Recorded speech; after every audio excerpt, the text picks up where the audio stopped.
สวัสดีครับผมนายกิติพันธ์ชุบอองนักศึกษา682000017สาขาวิศวกรรมเครื่องกลครับ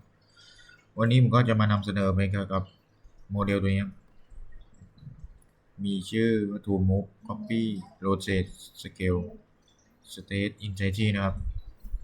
ต่อไปผมก็ไปเข้าในส่วนของแอป SolidWorks กันนะครับต่อไปเราก็ทำการวาดเส้นก่อนเลยครับก็คลิกที่เส้นตรงนี้ครับแล้วก็ลากไปครับ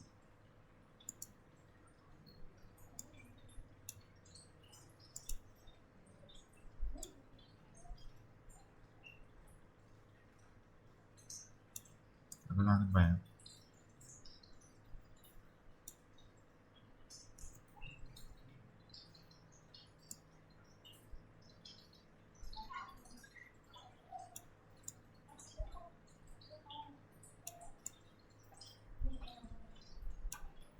แล้วก็มาจบที่ตัวจุดจินนะครับต่อไปก็ใช้คำสั่ง Circle นะครับ สร้างวงกลมที่ Origin นะครับ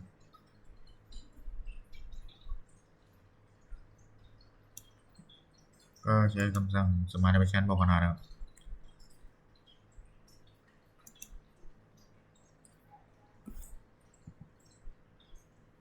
ตรงนี้นะครับเท่ากับ50นะครับส่วนวงกลมก็เท่ากับ20นะครับ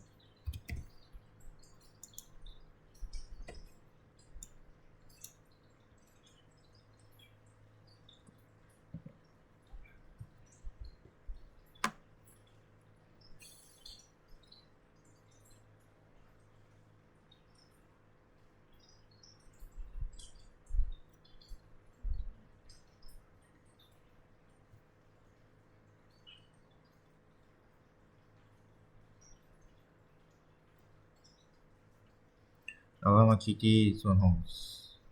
เส้นนี้ครับแล้วกด Ctrl ทำให้คลิกที่เส้นนี้เส้นนี้แล้วก็เส้นนี้ครับเราไปเลือกในส่วนของคำสั่ง Equal นะครับ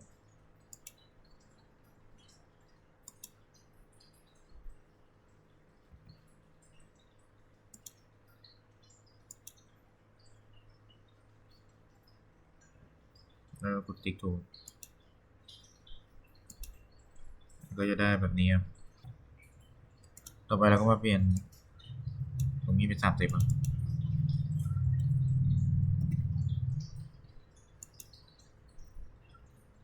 ต่อไปเราก็คลิก Move ครับมันจะขึ้นหนึ่งคำสั่ง F ในที่ Move ไงครับให้คลิกที่ช่องครับเรามาคลิกที่ส่วนของชิ้นงานที่จะ Move ครับเรียกวงกลมนะครับ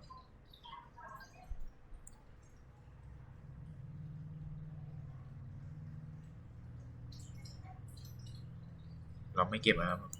รีเ e นชันนี้ออกครับเราก็ใช้ฟอกทูครับกำหนดจุดครับจุดนี้ครับมาทำนั่นเงี้ยมันก็ได้เป็นคำสั่งของมูฟที่ย้ายมูฟมาอยู่ฝั่งนี้ครับแล้วเข้าไปที่ move entity อีกครั้งนะครับต่อไปเราใช้ส่วนคำสั่ง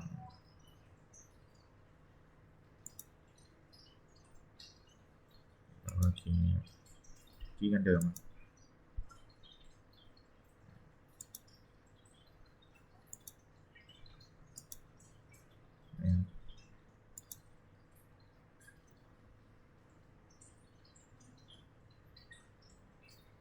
เลือกวงกลมตัวเดิมครับเราก็มาใช้ในนี้ครับเราก็ทำการมูฟกลับมาที่เดิมนะครับที่ตัววงกลม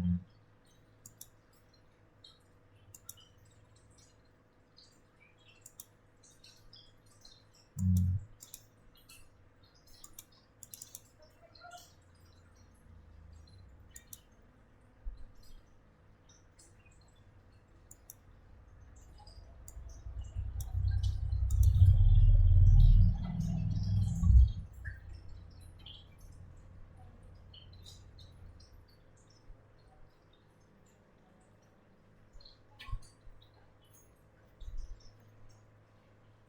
ต้องไหนนะครับ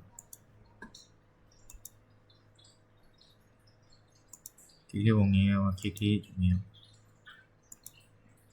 ก็มูฟมาที่เดิมคลิกถูก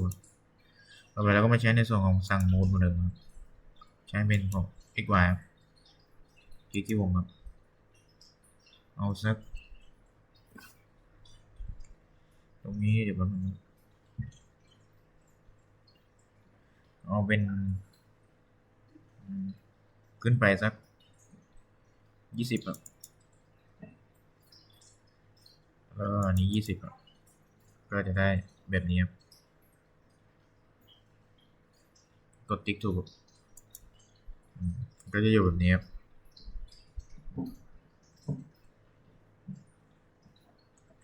นี่ก็เป็นลักษณะของการมูฟเลยครับ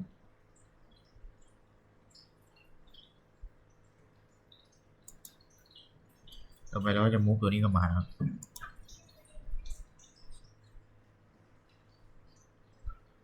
คลิกที่ฟอร์มตัวคลิกเลือกของผมเองแล้วมาคลิกจุดเราก็มาเลือกที่ตรงนี้แล้วกดติ๊กถูกก็ได้กลับมาที่เดิมนะครับ ต่อไปเราก็มาดูในส่วนต่อไปเป็นส่วนของ copy ครับต่อไปเราก็ copy ชิ้นนี้ครับคลิกที่ชิ้นนี้ไม่คลิป deletion ไว้นะเลือกฟอร์มตัวเลือกไว้นี้มานี่ครับคลิกตามจุดได้เลยจิ้มตรงไหนก็จะ copy อยู่มาเลย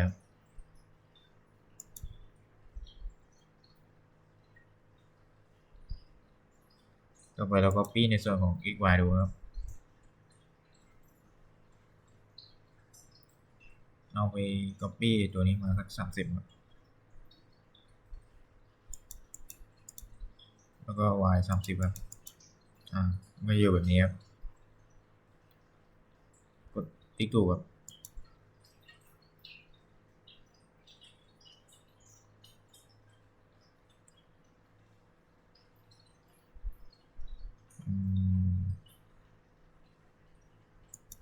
copy ที่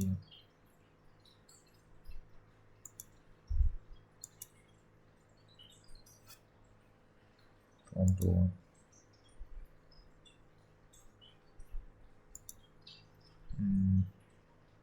เอาสัก30เอ๊ะแหง20แล้วก็20ก็ได้เงี้ยครับกดติ๊กถูกมันก็เป็น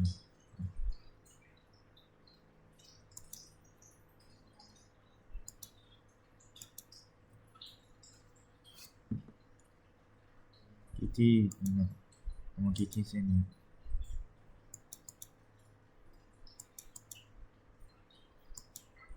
มันก็ทำการ copy อย่างนี้นะครับต่อไปเราก็มาดูในส่วนของตัวนี้นะครับ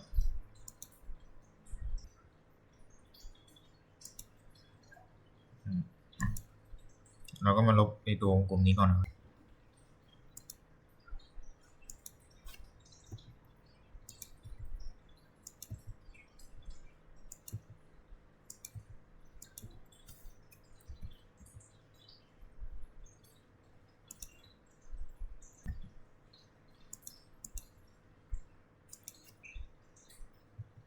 ต่อไปเราก็มาเลือกที่ rotate indication นะครับ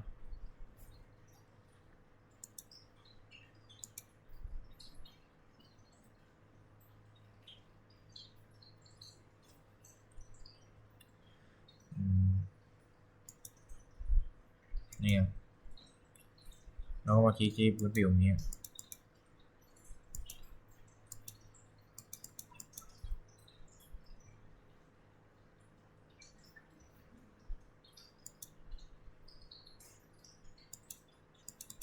แล้วก็ลากผมนะครับ มันก็จะเลือกเส้นทุกเส้นอย่างนี้ครับ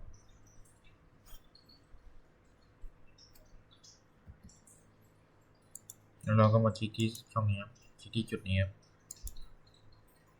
แล้วก็มาเลือกตัวขององศาเอาไป30ครับ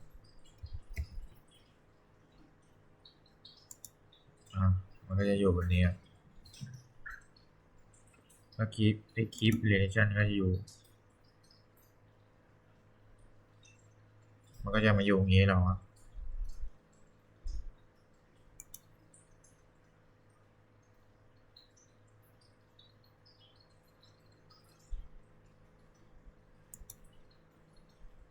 แล้วก็ติ๊กเครื่องหมายถูกครับมันก็เอียงอย่างนี้30ครับถ้าเราต้องการโรเตทอีกครั้งหนึ่งครับ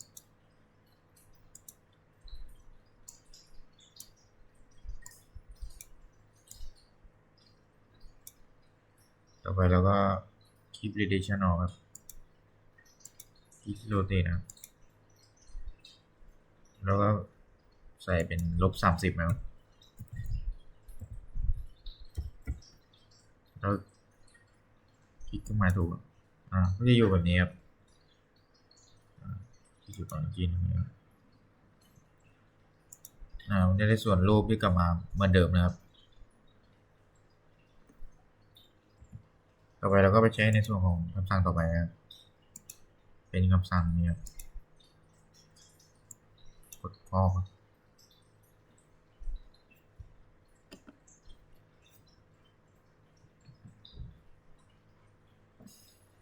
เราคลิกที่ scale bar เริ่มที่จุด origin ก่อนครับ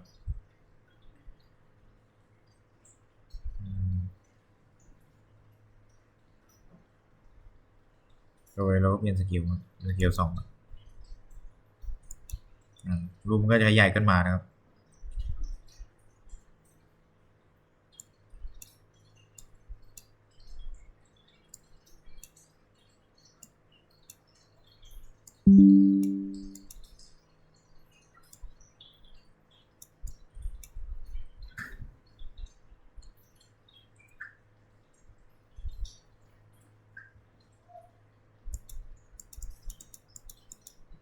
ก็จะออกมาวันนี้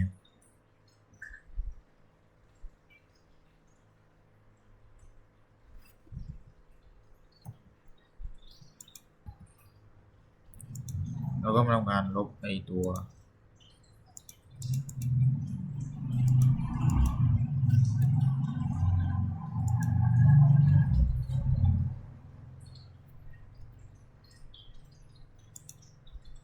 ลบไอตัวนี้ออกก่อนครับ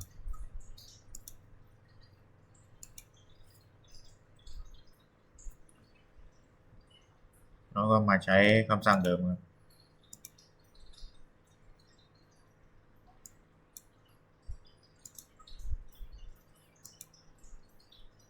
เอาไปที่2ครับก็จะใหญ่แบบนี้ครับไม่ต้องการ copy มันก็จะอยู่แบบนี้ไม่ copy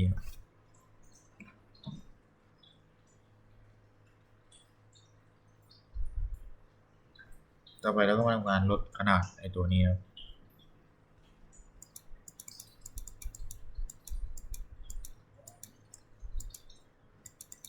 แล้วก็ลดลงมาครับลดลงมาครึ่งหนึ่งก็จะลดลงมาเราก็เลือก copy ครับชิ้นงานใหญ่มันก็ยังอยู่นะครับกดเครื่องหมายถูกนะครับนี่เป็นลักษณะของการใช้ tool scale นะครับ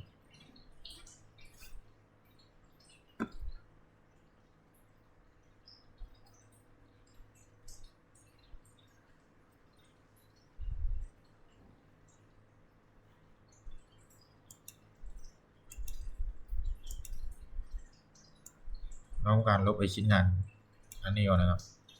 delete ครับ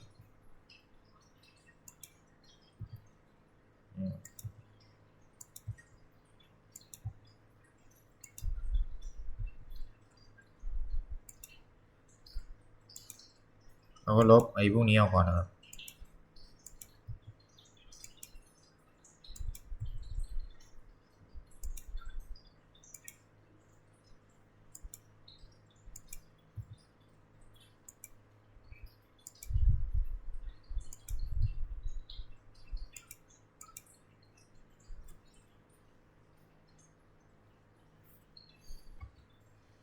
อไปเราก็ไปเลือกในของส่วนของสั่งต่อไปครับ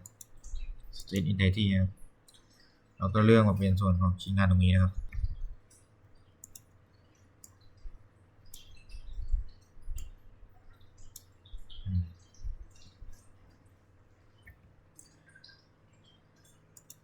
เราก็เลือก Form to นะครับ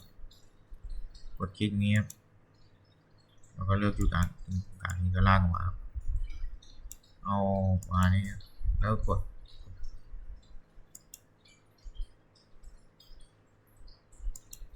กดESC ที่เป็นคีย์บอร์ดนะครับมันก็ออกมาประมาณนี้ครับต่อไปเราก็ทำการย่นกลับมานะครับใช้คำสั่งเดิม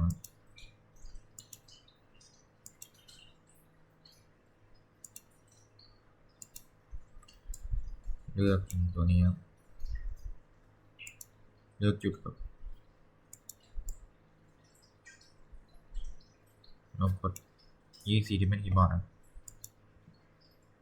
ก็จะออกมาประมาณนี้ครับต่อไปเราก็ใช้คำสั่งเดิมครับแต่จะใช้เป็นส่วนของคำสั่ง xy ครับ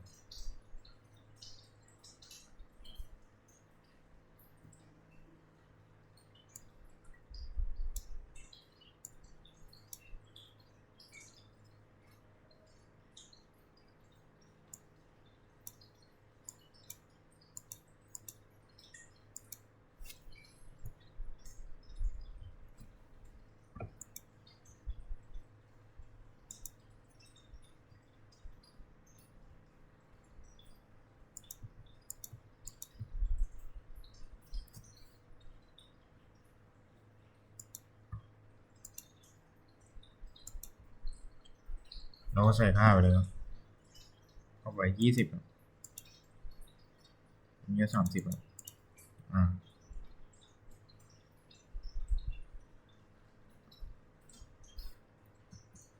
แล้วก็จะออกมาแบบนี้เลยครับ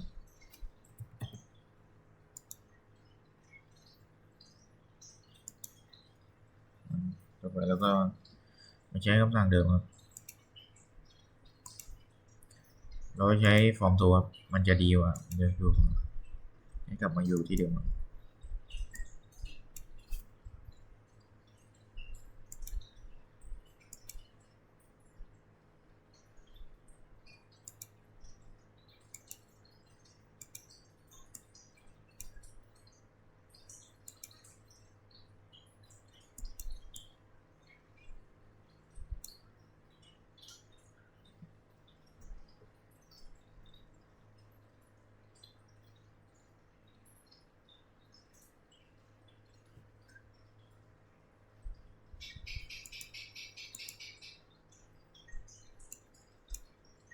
ก็เลือก